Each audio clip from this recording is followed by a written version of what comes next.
Hello, everyone. First, I'd like to start off with apologizing as there was a little technical issue that we had yesterday, and the internet connection got basically disconnected. And there were very important questions that were highlighted, and I would like to address them with this video. So I want to thank you for actually providing such this very interesting questions, and I think it's very important to mention.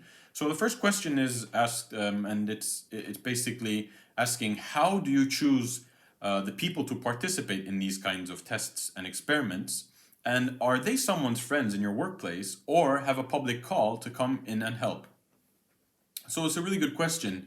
And this solely depends on the type of experiment that you will be conducting. So if you want to have an audience, if you know what kind of audience that you will be doing these tests and research on, you have to focus in that group. For example, if you want to learn about the issues of accessibility when elderly people, let's say, are navigating through your website, you would probably want to include these kind of participants and an audience group of such people in your research. As when it comes to friends or people that you know from your workplace, yes, you can do this. This is what we have done as well. But what's very important in this is that he or she, the participant, should not be fully aware of what the experiment will be about, because this might cause some biases beforehand in there for them, and this could hinder the accuracy and the overall effectiveness of the research. So yes, you can invite people that you know, but you have to make sure that they're not aware of what this experiment is about.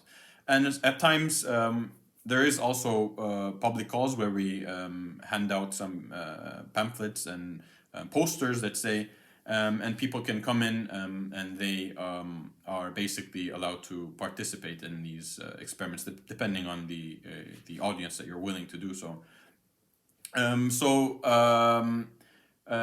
Yes, you can, as I said, you can include these people. And